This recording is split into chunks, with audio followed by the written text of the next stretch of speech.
business owner and a creative, how do you separate yourself from the rest? The best way to make your mark in your industry is not to try and sound interesting, but it's to tell a genuine story. Today, I'm sitting down with one of the most demanded personal brand strategists, videographer, and storyteller in Toronto, Justin Pascua. And he shares with us this one secret when it comes to telling a great story for your personal brand. It's all about emotion. Let's jump into the episode and find out what things are needed to make your story great today. I found you so I was looking for a videographer in Toronto, and then I looked on the hashtag videographer GTA or something like that. And then within 20 minutes, I see an Asian guy pop up. He's crushing his game. And then what I noticed, a pretty famous entrepreneur reaching out to you, be like, yo, like come shoot with me. And then I see you guys interacting together. I'm like, yo, this guy, he looks so young. He looks like he just came out of high school. Yeah, for real. I get that a lot, actually. Yeah, but you're crushing in your game. So thanks for coming on to Yesung's podcast here. I want to frame you as the expert as storyteller, because I know that's what you do really great with like other entrepreneurs. So let's just put a definition as we start. And what is a great story? Like how does a great story become great? There's so many avenues that I actually wanted to take this question, but though we can go down a rabbit hole. If I were to sum it up into kind of like one sentence, a great story shares emotion. And you got to ask yourself, like, what kind of emotion? Happiness, sadness, like inspiration, like heartfelt. Like a story needs to evoke emotion. And in my opinion, like everyone has a story to tell. And it's funny, I kind of lost that feeling. Like I kind of lost that sense going into business. As most entrepreneurs do, they kind of forget their why. And what you were talking about, the entrepreneur that I closely associate myself with, he recently just reminded me of the why, which was beautiful. He doesn't call people often, and he doesn't call me often. We're always slacking or texting each other, but he calls me and we're chatting, and I'm like, okay, there's nothing that's gonna kind of distract me from this conversation, because one of the key things was my dream died when I started business. Your dream died when you started your business. Yeah. And what was the dream? The dream was to be a creative. The dream was to tell stories. Yeah. So back in 2022, right. That's when, 2021 was the first time I ever picked up a camera. Yeah. But I think that kind of evolved into, hey, like, let's continue. Because when I was younger, I was always a creative individual. Whether it was creating music, creating videos, taking photos, like I was always just like a creative kid. Like most people, as you get older, your dreams kind of just like fade away. Like we go into the education system, right? And you're told, oh, just get a 9-to-5, go to school afterwards, get a comfy job with a pension. How old were you when you were 21? What? How old was I? Was that when you graduated high school? Because again, like you look really young. I think I was 20. Sorry, let me put my phone on. Yeah, that's all cool. Put that on silence. Yeah, I know. Do not disturb. So unprofessional. Yeah. But yeah, no, I was, I'm pretty sure I was 21. Okay. 2021 was when I left my corporate job and picked up a camera and started creating and just started documenting and posting videos online. And it was the videos that I really wanted to do was just going out to like forest, creating like just hike videos, like quote unquote vlogs, but more like cinematic. Okay. Well, I mean, at the time when I was shooting, I was like, oh, this is so cinematic. Yeah. Because I mean, for anyone that does the films out there, right. You throw a 50mm lens on a camera, right. And it's everything cinematic. You drop the aperture down to 1.4 and it's cinematic. And some people be like, what aperture? What's all that? It's like watching over there. Yeah, but that was kind of like my vision for like what I wanted. And then a real estate team actually hit me up on Instagram. They were like, oh, like we love the stuff that you're putting out on socials. Do you create content for others? Yeah. And at that time, obviously I didn't. Right. But I then was just like, let's give this a shot. Why yeah, not, of course right? I can create content. Yeah. So one thing led to another. They brought me in and we started creating. It was a real estate team. Right. And that's when I started taking this business on and kind of push the dream aside. Does that make sense? Yeah. Because it was now creating videos for others. Right. And having their vision. Because it was always, hey, this is what we want. This is how we want to be perceived. This is how we want to look. Can you help me bring that alive? Can you help us bring our vision to life? Yep. And like for any videographers out there, photographers out there, you have something more to offer than just listening to people's like not demands, but like requests. I'll say. Right. And what I mean by that is when I started creating, they reached out to me for a reason. And I'm seeing that more and more nowadays where I'm creating the stuff that I want to create. I'm pitching to companies and brands the things that I want to do for them because in my professional opinion, I think that these are the things that will move the needle in their business if we go this route. Okay, let's park the car just for a second. I love to go down a bit more, but I also want to talk about the common misconceptions that you usually deal with. So like you're one of the most demanded videographers in town, in Toronto. So like, self-proclaimed. Let me claim it for you too. But usually when you talk with a prospect, like with a business owner who's like, I know that social media is the next thing, and I know Justin's the best to approach. And when you start the conversations, what are some of the misconceptions that they have around working with a business owner like yourself, like with the videography? I think one of the biggest misconceptions or common struggles they have. Misconceptions or common struggles that most businesses and brands are facing is they think they know the answer. And they want to hire a videographer or a content creator to come in and execute on their idea. Listen, like most entrepreneurs and business owners, we'll talk about real estate, mortgage brokers, lawyers, like anyone, they got into their field and they're the best at what they do. Why can't they just trust another individual who has studied, who has done the work, who's the best at what they do to come in and be equally as professional as you, but in their own field? Which is for you is videography and sort of video. Like it's funny. Is that the right term to use? Yes, and so videography is the act and is the service in which we provide. Right. But the actual thing that we want to do is share stories.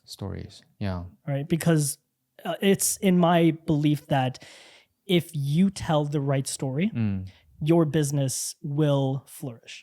And that's so true because we don't go on social media to be sold, but we go on there to feel different feelings. To feel a connection, to feel emotions. Like ultimately, like when you're scrolling through Instagram, TikTok, you're feeling emotions. Right. Whether you're doom scrolling or whether you're looking for something intentional, you're feeling some sort of emotion towards. And Instagram and TikTok is so crazy because I mean, depending on most people's like For You pages, like you'll be scrolling through the most craziest things and then the funniest things and then the saddest things. Like it's an emotional roller coaster on Instagram and TikTok. Yeah. And it's like a 3D roller coaster because it's not only up and down, it's like so many different emotions goes sideways too. Yeah. And most businesses nowadays, it's just like, how do you separate yourself from the rest? And in my opinion, like the only way you can separate yourself from the rest is by telling your genuine and authentic story.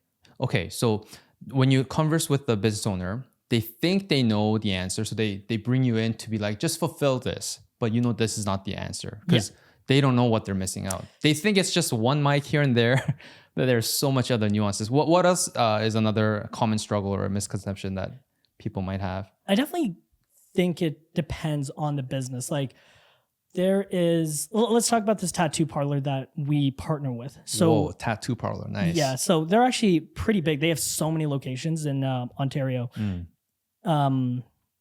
They, for the longest time, they were just creating hype reels. What's a hype reel? A hype reel is like a tattoo artist just tattooing someone and then the videographer just going and grabbing like crazy shots and then editing it pretty cool. Okay. Like those videos are nice, but if all you want to do is create a cool video, then that's all you're getting. Yeah. But this is where I jump into the conversation. I say, like, what is the actual goal? Like, what are you guys really trying to pursue here with content? Yeah. And that's where we hit them with a highlighting the artist series. Series as a series. Yeah, and this is nothing like new. Like, Right. like highlighting the artist is probably a thing that's done in the past, but it's like something that I'm now leaning into. Okay. Tattoo parlors, gyms with coaches, Yep. like yoga studios with like instructors. Those businesses could be doing so much better online if they just highlighted their people. Because a business thrives with its people. A business is its people Right. at the end of the day, right? Yeah. So what we did was we said, hey, listen, like, let's get some of these tattoo artists in front of the camera. Let's get to know their story, why they want to start, what they love doing, what their dream piece is. Like, ask these questions. And well, of course, with videos, it needs to be engaging. Right. So we grab B-roll, Right. and as they're talking, you just slap over B-roll. Yep.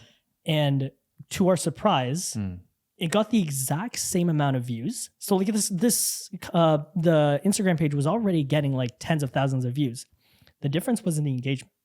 So much more shares, so much more comments, so much more likes. Dang. And we're like, okay, that is ultimately what we're looking for. Like what measurement of success looks like to us is engaging posts, not just the views. That's a good, because views is just a vanity metric, right? views are just vanities. And you're saying engagement is the way to go between, because now when it's resonating enough for them to be actually sharing the post or commenting, that says something versus just watching it, be like, oh, like the hype reels that you're talking about is like, It's that cool. looks cool. Like, it looks cool, and also like they play an important role. I'm not saying cut that out completely. I'm just saying there needs to be more. I go to the gym often, and I say he does, folks. Like he's Mr. Beast. I say often, there's going to come a time where showing up is not enough. Expand on that. So, in the beginning of someone's gym journey, the hardest thing that they might be struggling with is showing up. And the only advice they need to be given is, hey, just show up. That's all you need to do. Right. Now, as they show up, the next step is, hey, just be in the gym for like 10, 15 minutes. Just do like a quick workout. Right. Then they start seeing results. But the problem is if they just show up and they do those 5 to 10 minute workouts, they're not going to, well, they could, but it's going to take a long period of time. Yeah. And what I mean by like showing up is not enough, it's like I got to like when I was younger, my only goal was to push 2 plates, like bench press. Okay. It took me so long to get there. And it's because I was so inconsistent. I wasn't showing up. But then the moment I was showing up every day, I still couldn't get it up. Because I had to increase the weight. I had to increase the volume. You had to get good sleep. You have to focus on your nutrition. There's so many elements to like being in the gym, being strong, building your body. And it like relates like strictly to business. Right? It relates strictly to growing a personal brand. And it relates strictly to your story, like your personal story. Even to not only paralleling that gym story to your business story, but like showing up as your story of like why you started. And I think that's such an interesting thing because, and that's a commonality of all the guests that I've had so far, is that they're putting people first rather than versus how I grew up seeing other business owners operate. It was just like they were treating you like an object, right? Rather than like, a partner. You are a person, like even as a customer or even like as someone that you're serving. So nowadays we are leveraging ourselves as like growth partners with these businesses and with these brands. But with that comes that's so cool. Intentionality. We have recently cut down, because now it used to be a numbers game. It used to be how many people can we service? Right. But now it's in your business. In my business. Gotcha. But now it's who can we actually see growth with? Interesting. Because everyone knows, like most people know this in marketing, you're spending $1 to make $1. But if you're just hiring a content creator or videographer to like shoot videos and give it to you, you're not spending $1 to make $1. You're just spending money with zero strategy. Oh, I think that really strikes a chord, because some people think it's just getting virality, because there are virality coaches who help identify your niche and then give you the scripts or like the offer that makes sense or the and structure to get there. yeah. And then you get the virality, but you're saying like, no. It's not just the views. You have to help them grow in their business. Absolutely. Yeah. Yeah, because here's the thing. Like, I know so many. And we know this. There's so many individuals out there right now that have tens, if not hundreds of thousands of followers. Yep. How well are they actually doing? That's what I mean by numbers. Is like sometimes like follower counts, view counts, they're just a vanity metric. Yeah. Dude, the CEO of Canva. Do you know what her Instagram is like? It's not great, but she's a damn near billionaire. Right. You know what I mean? Yeah. Because Canva is just a phenomenal product. Right. But it just shows that like, hey, you don't need to have all of these crazy numbers, like followers of views to become successful. But I mean, now we're talking into like growing a different brand, which is Canva, and like her story is actually phenomenal. I don't know if you've heard, like, do you know her story?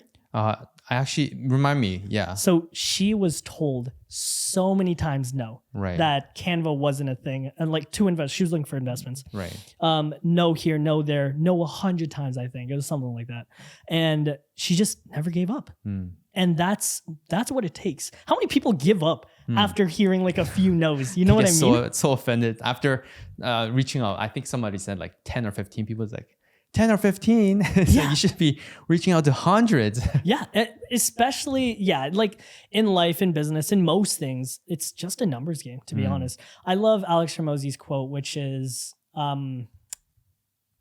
confidence isn't built by shouting positive affirmations in front of a mirror, but by having undeniable proof that you are who you say you are. And it's all about getting in those reps. Like if I want to be a great storyteller, because here's the thing, I truly want to be one of the greats. Like I really do. I know I'm nowhere near. Yeah. But it's because like I'm just getting right back into what I was supposed to be. Yeah. When you started? Yeah. Getting right back on track. I want to be one of the greats. How do I do that? It's so simple. Just tell better stories. Just do the things that you believe will move the needle. Okay, so from the audience perspective, I think they might be curious. They might be sort of self-reflecting and say, okay, I see that this smart guy is telling me, okay, hire someone smart that knows what they do. And then you're saying, rather than just looking at videos like hype reels or just the products, tell the stories of the person behind it, right? And so they might be thinking, and you're saying like people like you are not now looking to work with people that's potentially coachable as well as you see the growth. Yeah. So then they might be asking themselves, what are some things that you're looking for? Like, do you need to see an offer that have worked before? Or like, what are some of the things that you see? So you went to Vancouver to go see Dan Martell, right? Yeah, I was at Kelowna, BC. He literally just put out a video that I resonated with. And it was, if I'm going to hire a guy and me have to tell him what to do, that's a bad hire. Like we need to bring in people that are going to tell us what to do and tell us, hey, this is what I'm going to do in your company to move the needle. Right. And it's the same thing with who you decide to bring on to partner with in business. Oddly enough, I just got on one of my we haven't signed any contracts or anything, but she's a potential client. We're going to be working together soon to build her personal brand. She's been in her industry for 15 years. Okay. And I posed the question, I said, 15 years, like you're clearly like a great professional in the industry. Right. You know your stuff. And her goal is to she wants to be like the industry leader. She wants to be known for business coaching in like the medical space. Okay. And I posed the question, hey, like, why didn't you do this like 5 years ago? Like, why now? Why now? Yeah. And word for word, she said, I was just waiting for someone like you, talking about me. I was like, wow. I was like, that's very sweet. I really appreciate that because I'm the type of individual that will ask 100 questions. And it's funny enough, Evan Carmichael, recently he said, what he really admires about me is I'm a very curious individual. I agree with that. Yeah. Yeah. I'm always asking questions because I need to know deeper. Right. I need to know why we're doing this. I need to know why you want to grow. I need to know who we're going to help ultimately. Because there's the belief that I have passed down from Evan. Humans are built to serve. Yeah. Right. Yeah. So if I can help this business help others, I'm doing my part in this world. If I can help her make money and her basically grow the business, like if I can do that, that's great. Yeah. You know what I mean? Yeah. Yeah. Because ultimately humans are built to serve. And I know she's a great person. Like she has a great story.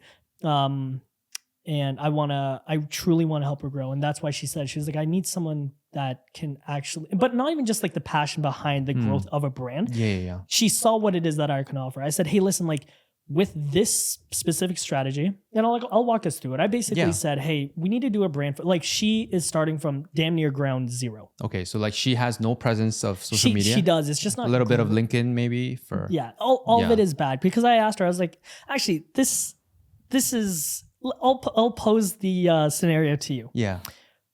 What do you want to be known for? For me, what do I want to be known for is taking action, even though I think courage. The word courage comes to mind because some people, look, like we're grown up in the society as millennials, as Gen Zs, we're given a social promise, right?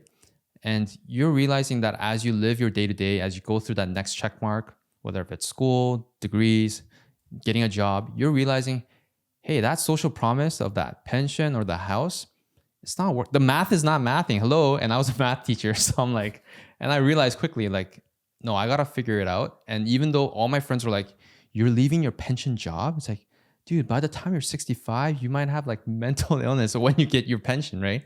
And so I'm like, it took a lot of people say courage for me to quit that and then explore my next opportunity. And so it's exemplifying what I believe others are potentially capable of too. Now, the question I follow up with is, does your Instagram, when people search up Yesung, is that what they see? No. Oh. You know what? You ask, like, why? And yeah, I think the reason why for me is similar to your story because, again, just like how I have a social construct of like the promise that I was built up to, I also have a social construct of what a business should be. And so as I go about doing business, I'm like feeling all misaligned. And you're right. It's like when you look at my page right now, it's like it is not talking about that exact thing. Then you ask yourself, then I hit her with that. I was like, hey, listen, like this is what we have to do. It's all about, all social media is, and it's all about communicating what you want to reinforce. Right. Social media is reinforcing what you want to be known for. And I'm realizing that right now. So here are my three things.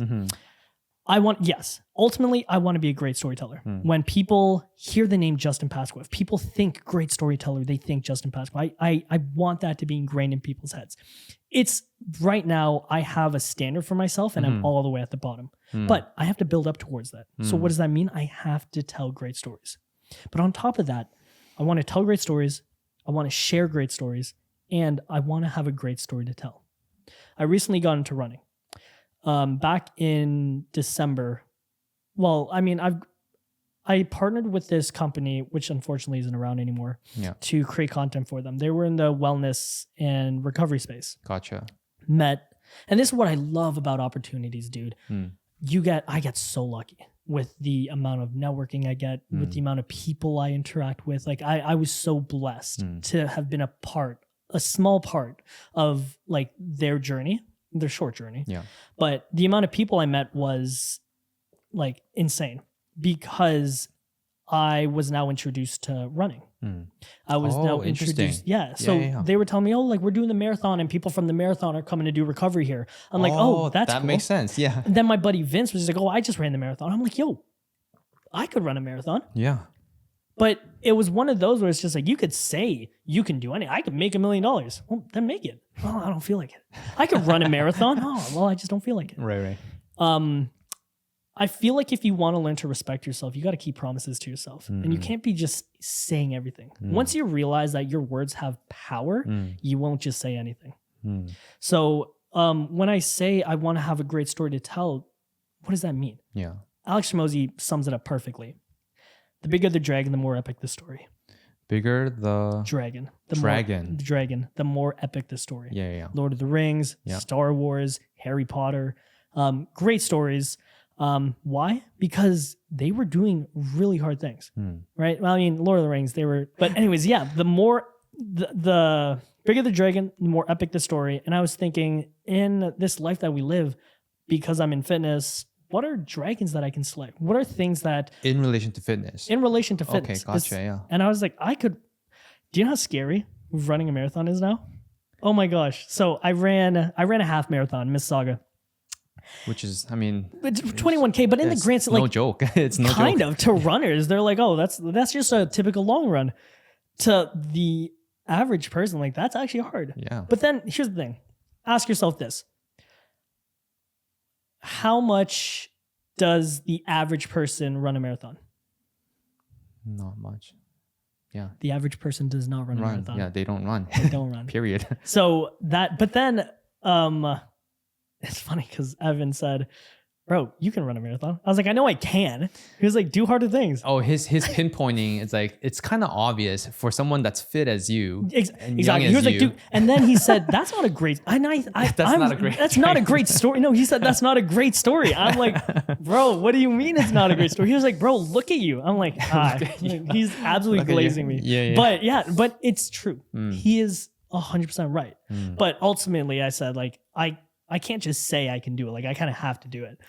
Training for it, it's not going to be my like one and done thing. Like, it's just like a side quest. Oddly enough, it's a side quest. So then were you going to tie that story into like the three things? Yeah. So having a great story to tell. Like, I can tell my kids, I can tell my friends, I can tell people, yo, I've run a marathon. The next thing is High Rocks.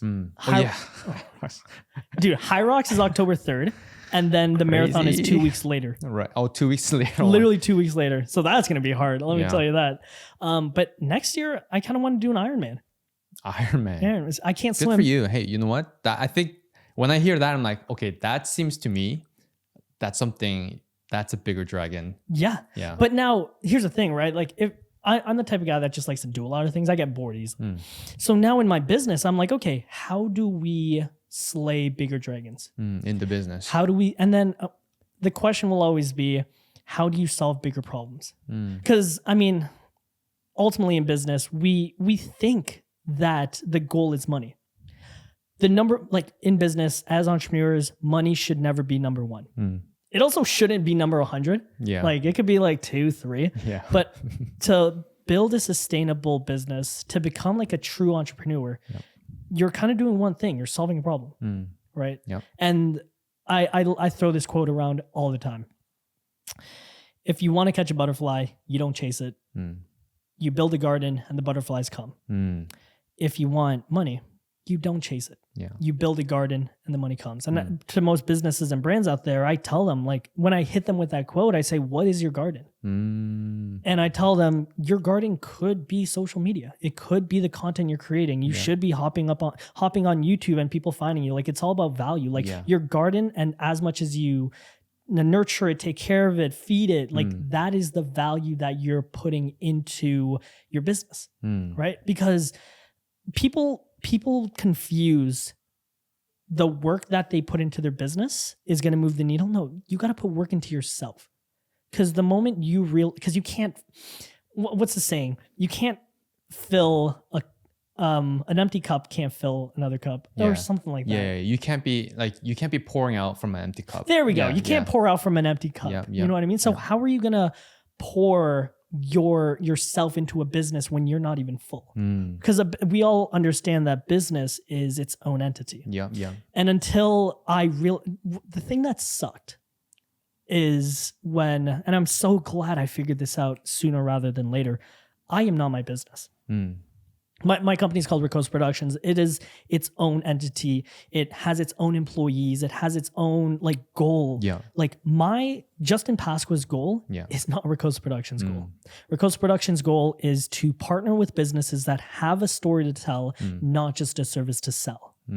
Whereas I want to be one of the greats. It rhymes too. That's a bar. That's a bar. That's a bar. Nice. Yeah. So ultimately, for brands and businesses listening out there, if you're not telling your story, if you know that this is what you want to be known for, and your Instagram or your website or your YouTube or TikTok isn't reinforcing what you want to be known for, there's a hole in your marketing.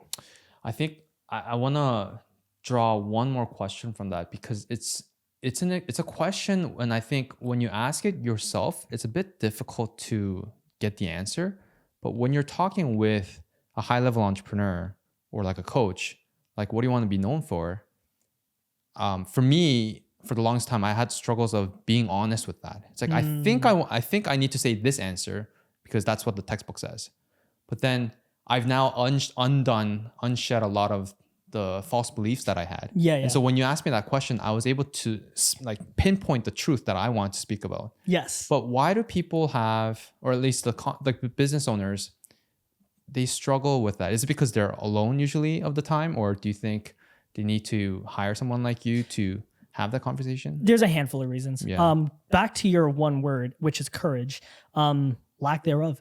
A lot of businesses are fearful. And I mean, transparently, the beginning of this year, I was moving in nothing but fear. I don't know. I can't even tell you why. The whole beginning of this year, like 2025, 2024 was a great year. We have been doing great. Like, we have been improving financially every year. That's what you would hope in a business.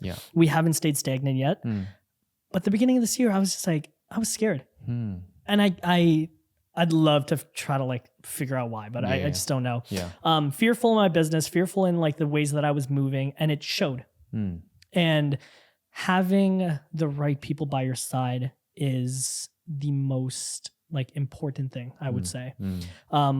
You know, the saying, like, you are the sum of the 5 people you're closest with, but it's also make sure those are people that you can lean on. Like, and be honest with. There's only a handful of people that I can really go to and say, hey, this is what I'm struggling with. And even if I don't go to them and they see my actions are not to the level at which they're supposed to be at, they'll come to me and hold me accountable. So have you figured out the reason? You're still working on the fear?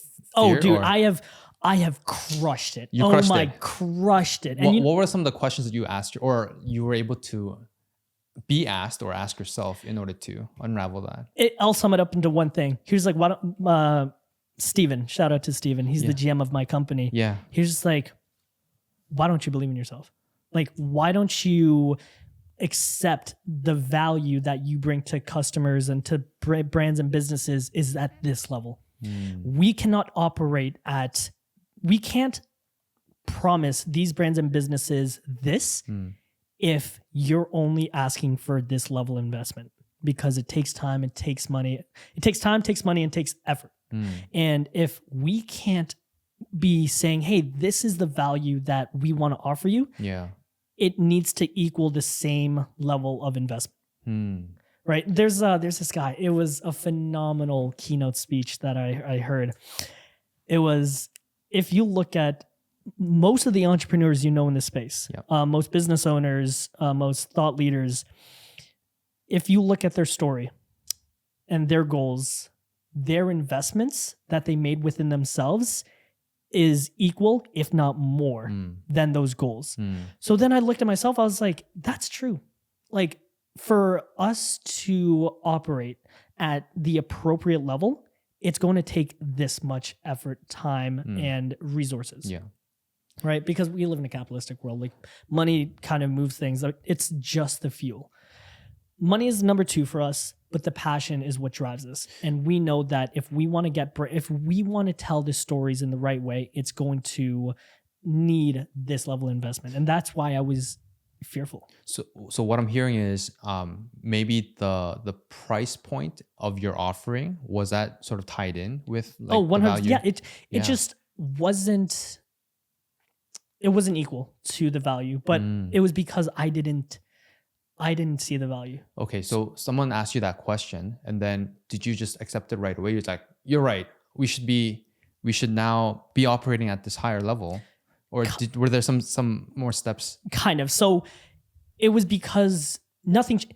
Here's what changed it all. Nothing changes if nothing changes.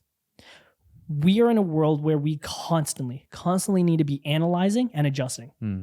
we can't be looking at 2024. I mean, in most situations, there's some times where you kind of have to do a thing for a long period of time for it to work. Right. But most of the time, it's just like, hey, there's going to be some scenarios where you're going to have to change because these people are doing this. Right. And if you're like AI, for example, most people aren't tapping into AI. And if you're, which is funny, but if you're not tapping into AI, you're already behind because like money loves speed, business growth loves speed. Definitely. You just got to move faster.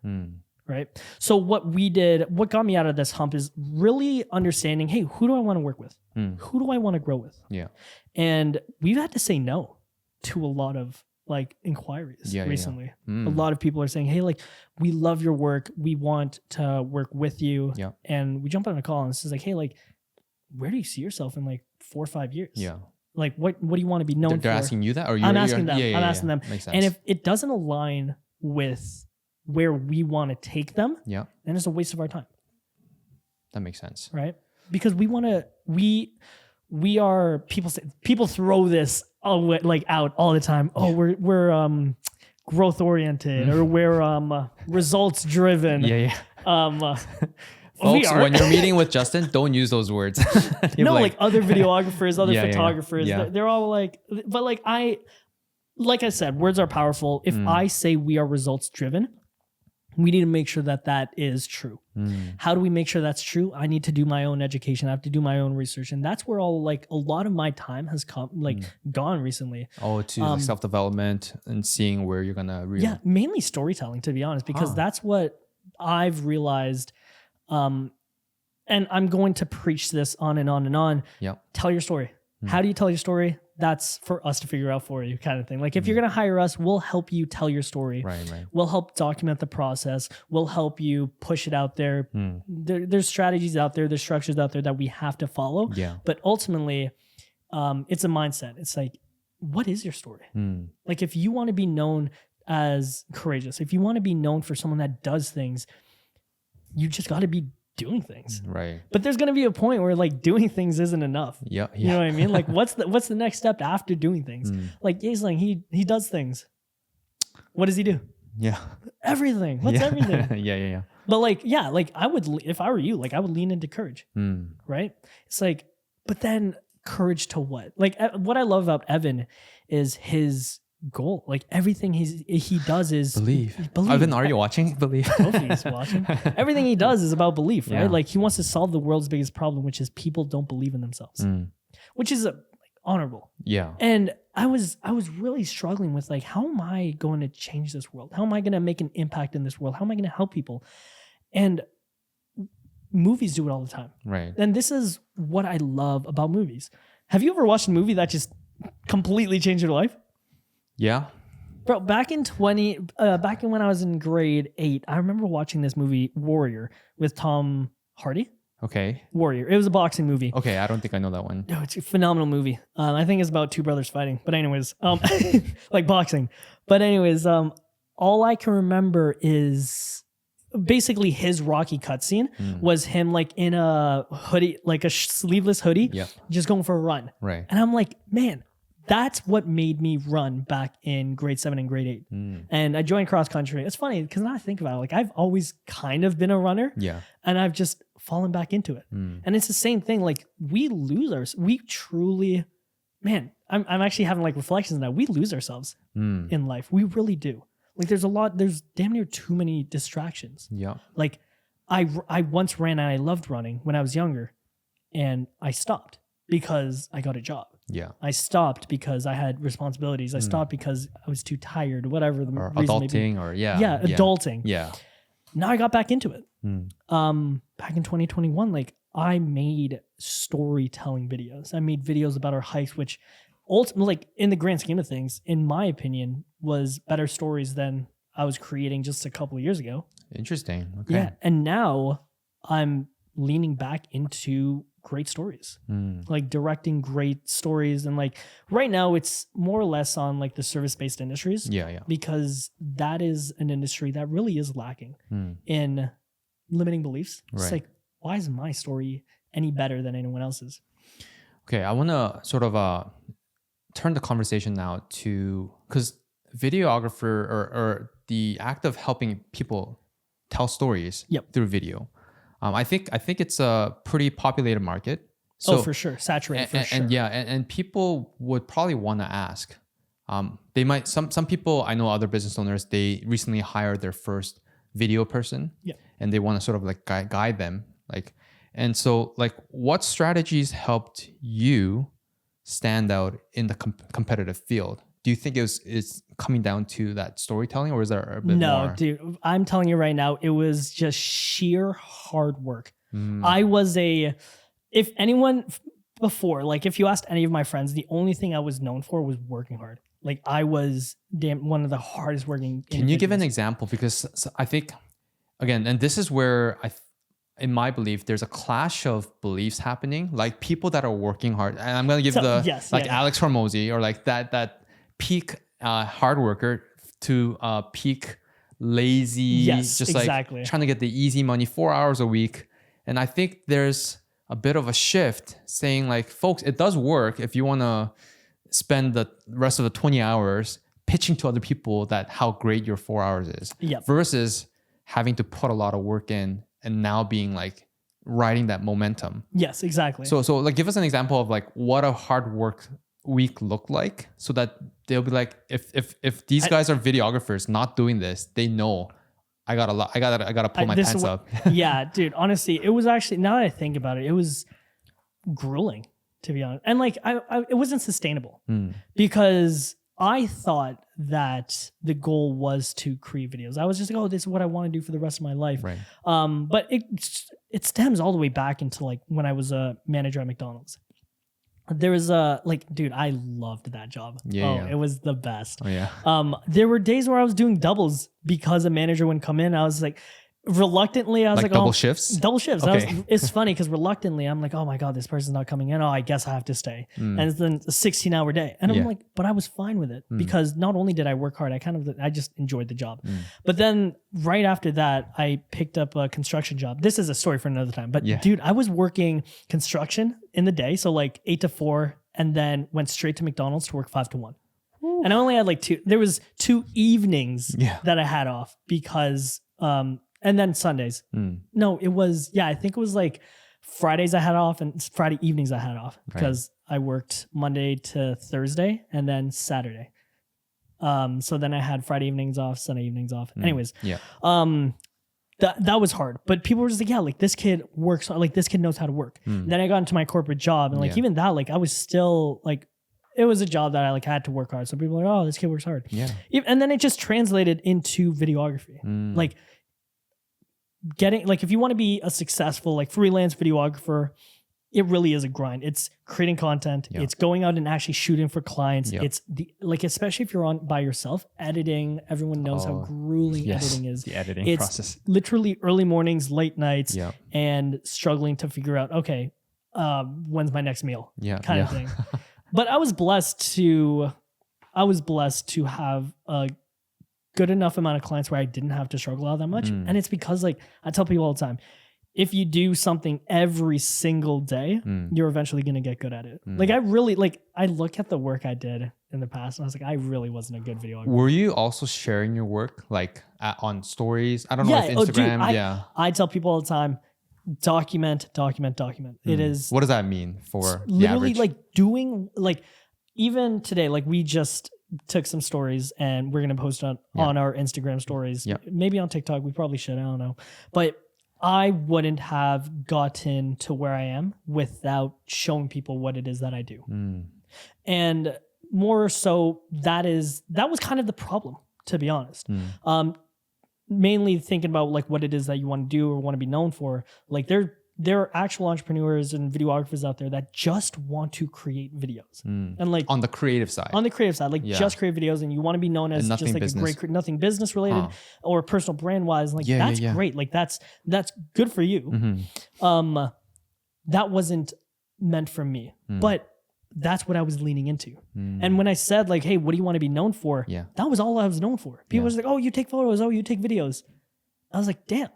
because that's what I reinforced. That's all I reinforced. I showed people every day I showed up, and I talked about it. I lived and breathed it. Yeah. And I said, hey, all I do is video and photo. This is how you do the setup. This is the camera talk. Gotcha, right. But now I shifted my whole, I don't know if you've realized, my whole Instagram has shifted its whole brand into like what it is that who Justin is. Because Justin isn't just some guy that holds a camera. I do yogas every Sunday. I run, I lift. Yeah, hot yoga. I like to tell stories. You know what I mean? Yeah. And I like to share stories. And like I probably haven't posted in a few days. Yeah. But that's because I'm leaning into the business side. Like Alex Tormosi says that there's seasons for a lot of things. Yep. Right now, I'm in the season of planning my next series for socials. For your personal brand. Your personal brand. Yeah. Okay. Because is there like a little snapshot we can get with that or no? Yeah. So what I'm gonna do is there's a couple of things I want to do. And as to why you're doing it in a series rather than just like posting as you're going. Series is the life hack to being consistent. Because when you tell yourself, hey, I'm going to make 24 of these types of videos, you're now kind of held accountable to making those. And especially if you respect yourself, you are going to make those 24 videos. Yeah. And now it's like, okay, now you're consistent. Yeah.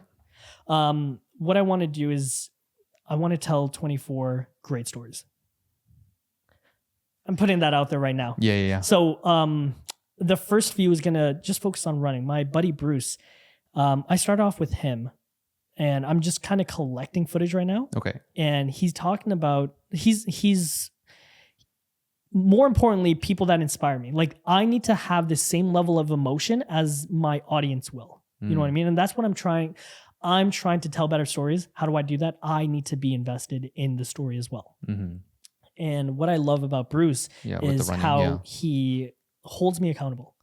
So it's not just about running. No, it's about like this, a story is never just one thing, right? Yeah. Like a great story has its ups, its downs, the climax, and what's great is during our 10K, he's a fast runner, by the way. I'm not by any means the greatest runner out there. I'm like, for people out there, like I'm a 5:30 kilometer pace type of guy. Okay. But during the 10K that we ran together, he pushed me to do 4:33 pace. So you're running faster, like 1 minute faster. Well, minute faster every kilometer. Every kilometer. Wow, that's dude. It was crazy. Yeah. I'm not like. I mean, it was crazy. But let me tell you why why he pushes me. During my half marathon that we spoke about. Yeah. This is a funny story actually. Yeah. And something I kind of hate about myself is I can dish out the whole limiting belief, like, oh, you gotta crush your limiting beliefs, like you push further, like dream bigger, chase those goals. During my half marathon, I told myself I just want to get under 2 hours. I want to do a sub 2 hour half marathon. Okay. And I'm looking at my watch and I'm like, okay, like the problem is I'm now calculating. This is while you're running. This is while I'm running. Yeah. I'm calculating, okay, if I run at this pace, I should be good to go under 2 hours. The most grueling 2 kilometers. So at the 19 kilometer pace, I'm doing good, by the way. I'm doing a 5 kilometer pace-ish, 5, more 10, faster than usual, yeah. And up until the 19th kilometer. And I'm dying. My heart is like racing just thinking about running. Bro, 19 kilometers at a fast pace. And then like I look at my watch, I'm like, if I slow down, and this is what bothered me, if I slow down by 30 seconds, I could still be under 2 hours. Be under 2 hours, yeah. Which is good. Fine. Then the 20 kilometer comes, I'm walking, like I'm damn near like 7 minute pace. I'm just barely making it through. Yeah. And then I finished the marathon, sub 2, which is great. I did an hour and 53, I think. Okay. Something like that. And I'm proud of myself until the next week, where Bruce was just like, I'm doing 145. You're shaving 15 minutes. Well, I knew he was going to do it, yeah. But he had a precise goal. And he hit it. He got like an hour 44, which is great. Like he did a phenomenal job. And then I'm on my morning run the next morning and I do these like run vlogs and like, they don't go anywhere. They're just like for personal use. But I said to myself, if I had just said I can get to 145, would I have pushed myself a little bit harder? Would I have spoken to myself a little bit better? You know what I mean? Yeah. And it relates to life because even with this 10K, my only goal was to stay by Bruce's side. That was my only goal. And the whole way through, I did that. I did exactly that. There's no way I was getting ahead of him because he's fast as hell. But dude, like I crushed that limiting belief that I'm not as fast as Bruce. You know what I mean? Yeah. He was faster than me though, I will say. He beat me by 20 seconds. Like at the 200 meter mark, he was like, this is what I loved. He said, 400 meters left. What are you going to do with it? And then imagine if like in business, you're a videographer and you're running through your cold email list or cold list and it's 4:30 and you're tired. Yeah. And you have like 10 more people to call. It's like, yo, what are you going to do with it? Like, are you going to stop? Or are you going to crush through that list? When you're a videographer and you like your shoots 30, like you have 30 more minutes left, but you know you have to shoot some more stuff. Right. What are you going to do with it? Are you just going to stop? Yeah. You know what I mean? Like everything in my life, I'm like, there's a quote that I love, which is how you do one thing is how you do everything. Yeah. How you do one thing is how you do everything. Yeah. How you do everything. Quote. So now when he was so firm with his belief, he was like, this is what I'm getting. And I said, I just like I set kind of set like a limit for myself. I'm going to just do under 2 hours. Right. You know, hit me with a specific goal. And that's, I mean, yeah, under 2 hours is a great goal, but it's like, I wish I was more specific. I'm in a position in my life where I need to tell people, hey, like be specific with your goal. If you want to make $1 million in a year, it's like, tell that to the world, but have a plan for it kind of thing. Right. You know what I mean? And I think that's such an important principle I can pull out is the belief. You're basically borrowing somebody else's belief. Yeah. And for Bruce, it was sort of like rubbing off on you. Like whether he was, for me, it would have been like a mentor and a coach. Yeah. Like, so for example, Omar or Dan Martel. Yeah. When I went to go see him in the VIP, like being this close to him, talking about all the things that I want to talk about, I can see the confidence and the level of commitment that he has. And same with Omar, with like building what they're building next, right? And then it clicked in me. It's like, oh, I see why this is so attractive. And like going back to your garden story, like it's building that garden when you commit to something, especially saying it on camera so that people would know. Yeah. and then you're now attracting people or the butterflies to come to your garden. So I think that's an important principle. Yeah. And what's funny is the question is, what's in your garden? And why I love that question, which is what's in your garden? It's like, what are you growing? Because when I say okay, here's this funny story. I had a client reach out to me because of one of my running videos. And I was like, okay, 'cause he saw me running, but I'm posting damn near daily about like my gym life. So I'm a lifter turned runner. So I lift pretty heavy. You do. But now I run pretty decently, to be honest. And he was like, hey, like I know how to steer a conversation. So he goes like, yo, like I love the way you run. And you're heavy, like you're strong as hell too. Like that's crazy. And I was like, yeah, whatever. Yeah. He then goes, oh, like I love your content. Like I want to grow my personal brand. Can you help me? We jumped on a call, and this is where integrity comes into play. He's a mortgage broker. Okay. I said to him, what do you want to do? He was like, I kind of want to make more money. I was like, and he was like, but I want to grow my personal brand. I was like, okay, I'm not going to, like, if you just want to create social media content, I'm not the guy for you. Because there's not going to be any growth in that. I was like, hey, listen, like respectfully, like he's a great guy. Like he's very well spoken. He's great at what he does. Yeah. He has a vast knowledge in the industry. Right. Like this guy's phenomenal. But to make money as a mortgage broker, just making videos, educational videos on social media, that's not moving the needle. I'm sorry. And I'm like, I'm not going to take money from you. Like I could. I was like, hey, listen, if you want to give me your money and we make videos like this, we could, but I'm like respectfully, like I don't want to. This is what we're going to do. We're going to actually shift it to a different strategy, which is putting him in front of realtors.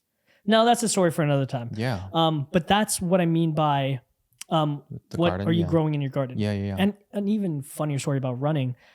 I like to think that I'm like the most average individual. When I first started running, it was in December. I have a friend that I ran with on Christmas Day. Okay. On Christmas, me and her ran a 15K. And I don't know why it was so bad. She stuck with me throughout the whole run, which was good. Like I felt great in the beginning. The middle sucked. The ending was even worse. I couldn't keep. I literally couldn't keep up. She was like ahead of me at the end. I was like, like huffing and puffing. My heart rate's at like 200.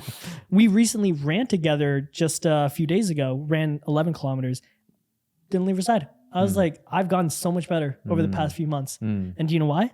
Because throughout the winter, I trained for it. I stayed consistent. I did the thing. Like I put in the work. Yeah. And it just goes to show. And she even said, she's like, Justin, like, I'm actually kind of impressed. Like you did so much better. You've gotten so much better. And if people just applied that same principle into their daily lives, it's like, oh, if you're scared of being in front of a camera, how do you get better at it? Be in front of the camera. If you're scared of cold calling, but you want to get better, how do you get better? Improving your business, in a saturated market. If I want to be a better storyteller, what do I have to stories. do? Keep telling stories. I just got to tell better stories. Right. But like I said, there's going to be a point where showing up isn't enough. And then to your point about coaches, right? It's like I joined a run group. They've been pushing me every step of the way. Bruce is a part of the run group, and and shout out to PJ and everyone over at Revival Runners. Right. They have been nothing but supportive. And that's why in your personal life, in your business, like the people in your life is probably the most important thing in your story, right? Like think about Lord of the Rings. Gandalf is seen as the wise teacher. So is Yoda. But you need those side characters wise as counselors, well. Yeah. You also need those side characters that will help guide you to your journey. There's this quote by Model Oswald that I love. It's, I helped someone climb to the top of the mountain, and at the end, I then too found myself at the top of that mountain.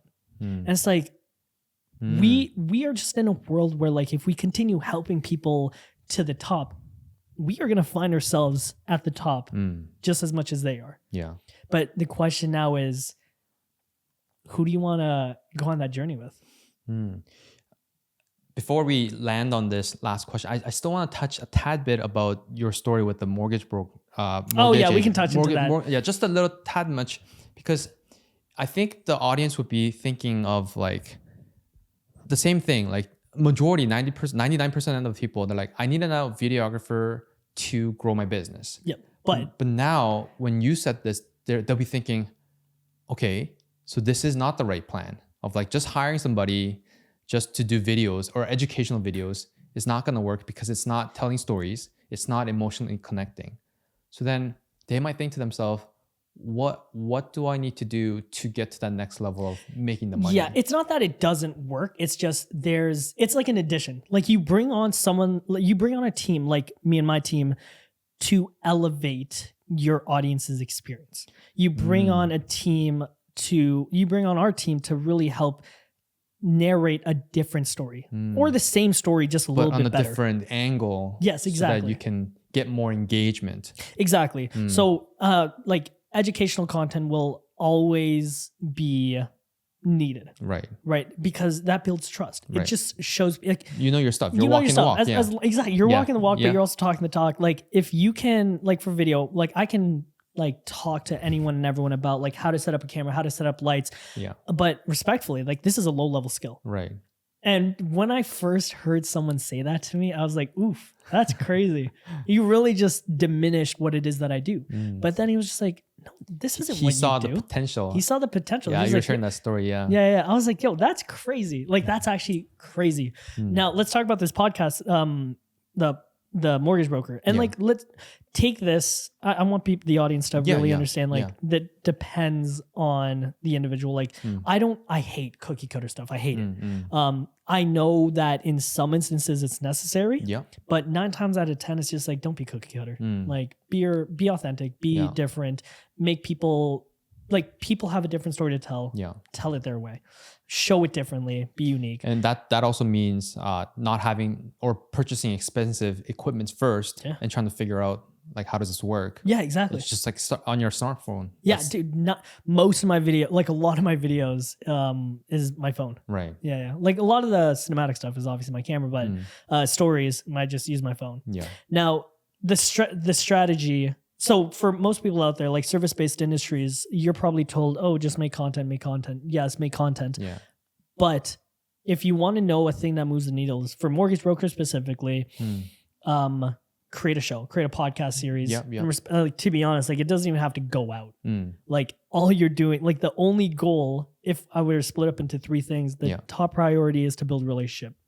If you're a realtor and you sat down with me for an hour and I was strategic with the questions, I was strategic in sharing my experiences, but also making you look like a superstar in your area. It's just go like, you're in the Toronto area, but specifically in the beaches. Yeah. What do you know about the area? Right. And then at the end, like I said, you don't have to put all the content out there. Right. You can just give them the snippets. Like that's free value. Yeah. And you know Alex Hormozi's like give, and then you'll receive. Yeah. The question is here's the equation.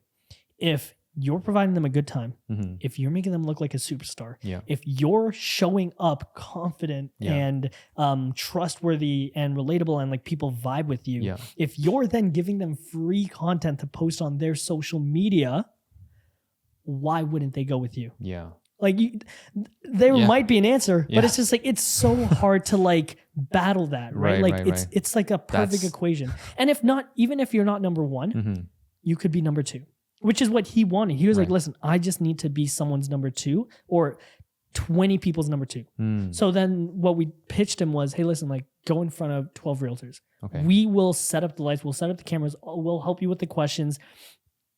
All you have to do is show up, your best self, and build relationship. That's all you need to do. Okay. And that's what moves the needle, in my best opinion, for mortgage brokers. Now for like, name an industry. Let's do hospitality. Hospitality. Like restaurant owners? Restaurant, yeah. Restaurant owners. What would I do to move that needle? I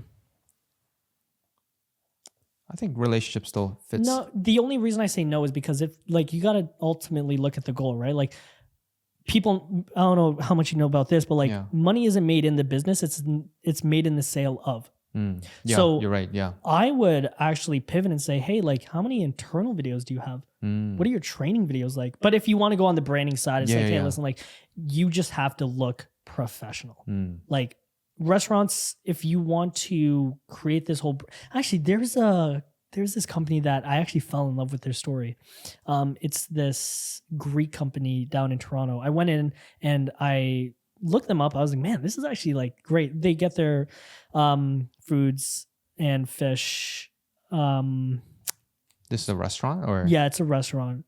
Well, obviously it wasn't that great because I can't remember it. But I remember at the time, I remember how they made me feel. I should go back. Yeah. Because ultimately, most of the time, I mean, what's the saying? People don't remember what they said, but how you feel. Yeah. And it's the same thing in like restaurants, hospitality. It's like if you can make someone feel an emotion, they'll come back. So how would we do that? It's trial and error, to be honest. It's one of those where it's just like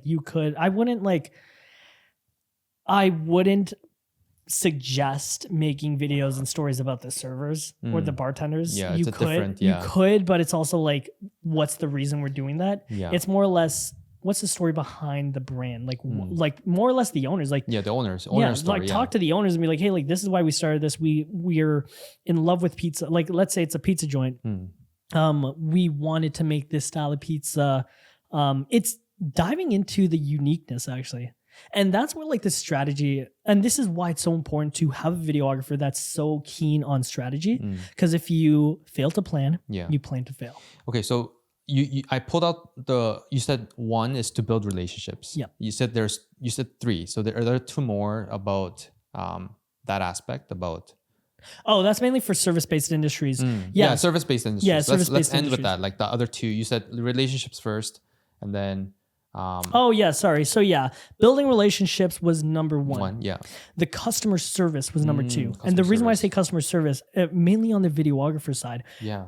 if you come up, like if people walk in, tell me how you would feel, or I'll tell you how I would feel. This is a nice setup. Like we got the nice lights, we got these lights, we got like FX30s and my C70 here. Yeah. We got professional mics. Like this is the professional setting.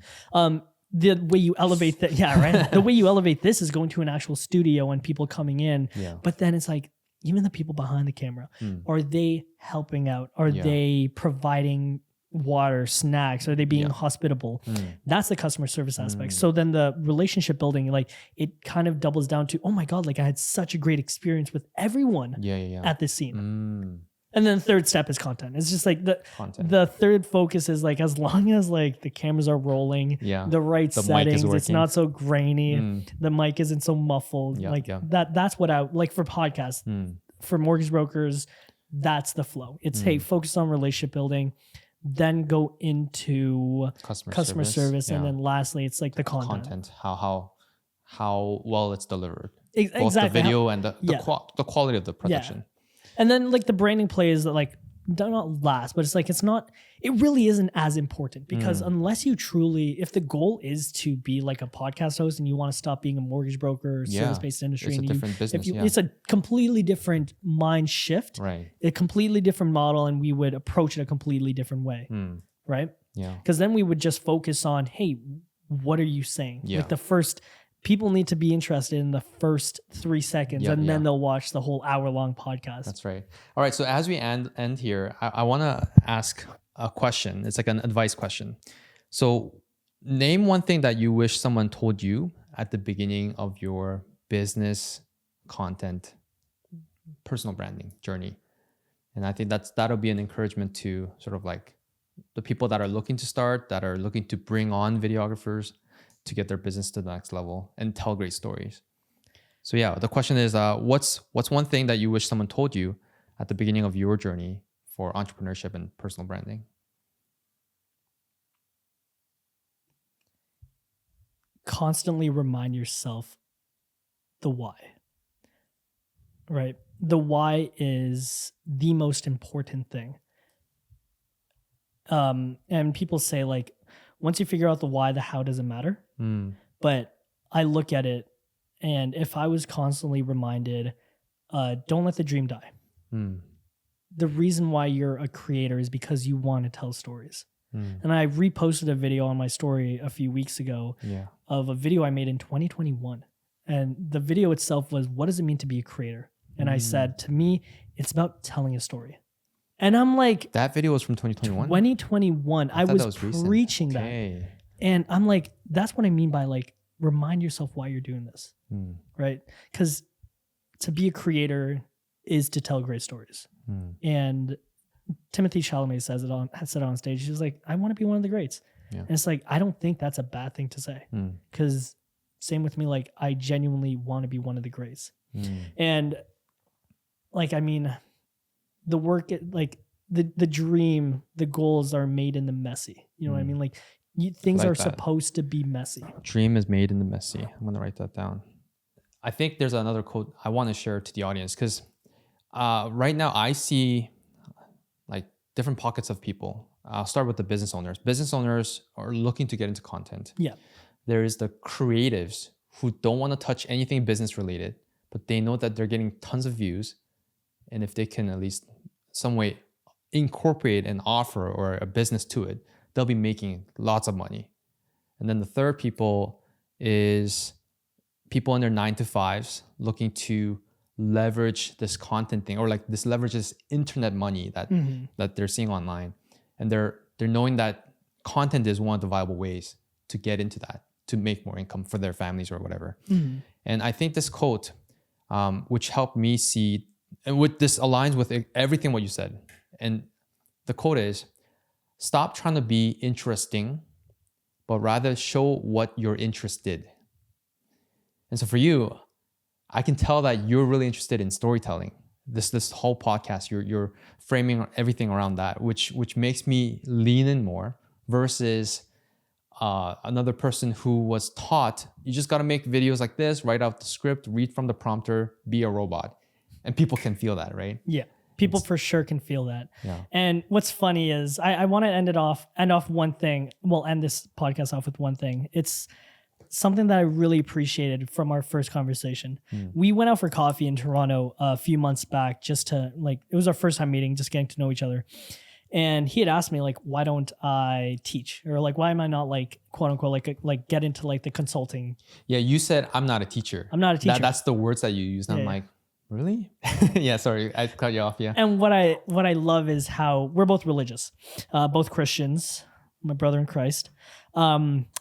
You gave me an analogy that I have really leaned into, which is it's the same thing. To be a great storyteller is to be a great teacher, because Jesus Christ, though he was a phenomenal teacher, he was an even better storyteller.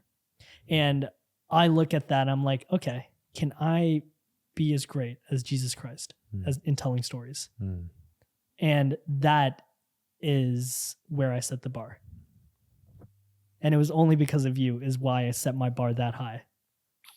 I'm getting shivers. Yeah. That's a high bar. High bar. But it's a bar worth setting it up to, yeah. Because how many look at the story of the Bible. Yeah. How many lives has that changed? You know what I mean? It's how am I ever going to match that? Right. Well, I'm gonna try. Justin, thanks so much for being on here, talking about your journey, stories, and all these tips and tricks we can also leverage into telling our stories and sharing their emotions. What are you up to next? Where can people find you in the things that you're doing? What I'm doing next, I'm actually working on a few projects with just corporate businesses. We're creating a documentary for this insurance company, so that's fun. We're documenting our process of creating the documentary, so that's going to be fun. Working with entrepreneurs that are wanting to tell their story. That's what we're doing. But on the personal side, I'm just going to continue telling great stories. You can find me at Justin Pascua _, because Justin Pascua is taken. And yeah. How do you spell that last? Justin Pascua. Justin PASCUA _ afterwards. Yeah. Okay. Just on Instagram. Do you have a YouTube thing or? Yeah, I'm on YouTube. You know what? Podcast. Yeah. No, I'm inspired to continue growing on YouTube too. I got to start making some long form videos, because that's where I should be putting these stories. You know what I mean? Yeah. YouTube, Justin Pascua. You can subscribe to hopefully see some great things soon. Yeah. Sooner rather than later, to be honest. Okay. Awesome. Yeah. Well, yeah. Hopefully you're back on another show. That'll be great to have you on. Just the beginning. Appreciate it. Nice. Thank you.